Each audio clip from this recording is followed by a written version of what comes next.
হ্যাঁ, আমি ভালো আছেন তো সবাই বন্ধুরা? আমি তো আজকে একটা পেস্ট, কারি পেস্ট তৈরি করছি। সেটা আপনারা যদি করে রাখেন আপনাদের খুবই সুবিধে হবে। আমি এই কারি পেস্টটা আমি করে রাখি, শেষ হয়ে গেলে আবার করি। তার জন্য আমার দরকার হয়েছে, এখানে আমি পেঁয়াজ নিয়েছি বড় বড় পাঁচটা পেঁয়াজ নিয়েছি বড় সাইজের। এইখানে আদা নিয়েছি আপনার 1 ইঞ্চি করে যদি হয় তাহলে 6 ইঞ্চি এইরকম মতো পরিমাণ। এই যে এতগুলো আদা নিয়েছি এইরকম টুকরো টুকরো করে। রসুন নিয়েছি 2 গোলা রসুন মাঝারি, সেইগুলো সব একসঙ্গে আমি এইখানে দেব, মিক্সিতে পেস্ট করে নেব। তারপরের স্টেপটা আমি দেখিয়ে দেব। আমি তেলে একটু হলুদ দিয়ে তারপরে এই মশলাটাকে ছাড়ছি।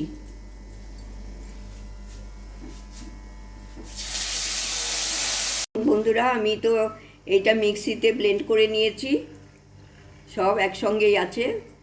আর এখন আমি তেল দিয়েছি কড়াইতে তেল দিয়ে আমি একটু হলুদ দিয়ে দেবো। এতে 2 চামচ জিরে গুঁড়ো দিলাম, 1 চামচ দেওয়া হয়ে গেছে আর 1 চামচ। আর এইটা দিলাম কাশ্মীরি লঙ্কার গুঁড়ো 2 চামচ। তারপর জিরে গুঁড়ো দিলাম 2 চামচ। আমি কষে দেখছি, যদি আরেকটু প্রয়োজন হয় 1 চামচ করে এই গুঁড়োগুলো দিয়ে দেবো। কষে এটা বেশ তেল ছাড়া হয়ে যাবে যখন, তখন আবার আমি অন্য প্রসেসে যাব। আরেকটা প্রসেস আছে, আরেকটা স্টেপে যাব। হ্যাঁ, আমি এখানে 2 চামচ নুন দিয়ে দিলাম, মানে নুনটা কমই দিচ্ছি। আপনারা তো এটা কারি যখন করবেন সেই অনুপাতে নুন একটু দিয়ে দিলাম আমি। তো প্রায় তেল ছাড়া হয়ে গেছে, দেখতেই পাচ্ছেন। কষতে কষতে অনেকক্ষণ কষতে হয়, এটা কষতে কষতে তেল ছাড়া হচ্ছে। আর আমি এর মধ্যে আপনারা ইচ্ছে করলে চিনি দিতে পারেন, আমিও একটু দিচ্ছি।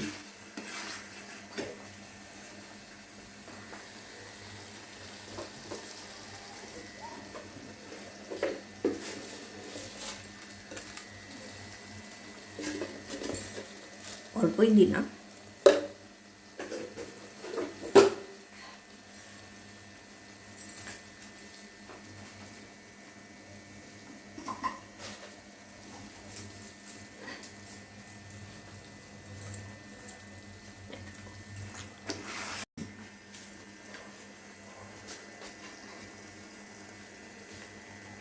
এইখানে আমি এই যে 1 টেবিল চামচ, 2 টেবিল চামচ, 3 টেবিল চামচ, 4 টেবিল চামচ, 5 টেবিল চামচ ভিনিগার দিয়ে দিলাম।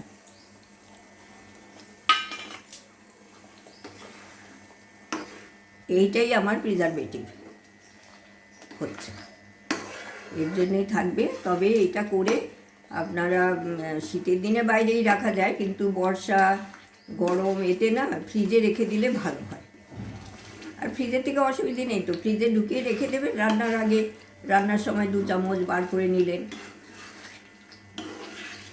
বার করার সময় একটু সতর্ক হতে হবে, চামচটা যেন ভেজা না থাকে, শুকনো চামচে বার করে নিতে হবে।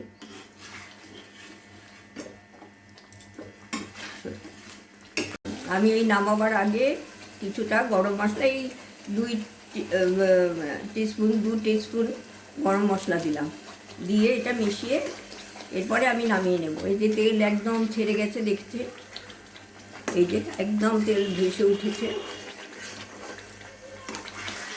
এটা খুব ভালো করেই কষা হয়ে গেছে। আমি নামিয়ে তারপরে ঠান্ডা করে যে আপনি শুকনো শিশিতে ভরে রাখবেন, কাঁচের শিশিতে ভরে রাখবেন, বড় মুখ একটু কাঁচের শিশিতে ভরে রাখবেন। এটা কষে নামিয়ে রেখেছিলাম, এই যে তেল ছাড়া হয়ে গেছে, ঝকঝক করছে।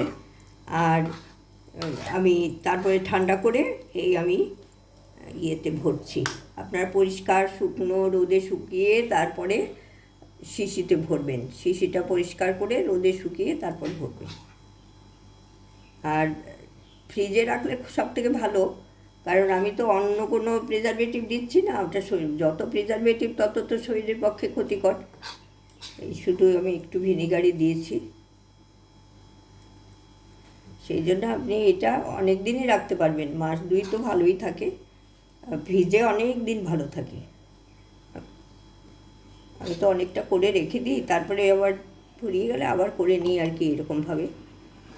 এইটা দিয়ে আপনি যখন চিকেন করবেন, মাটন করবেন, সব অন্য সব মশলার সাথে মশলা মানে ওই আরেকটু জিরে টিরে এইসব, জিরে ধনে হলুদ লঙ্কা গুঁড়ো টুড়ো দিয়ে এই মশলাটা, এই যে করলাম কারি পেস্টটা, সেইটা দিয়ে খুব ভালো করে কষে টষে তারপর রান্না করলে খুব ভালো। ওই ডিমের ঝোল ভালো লাগে খুব।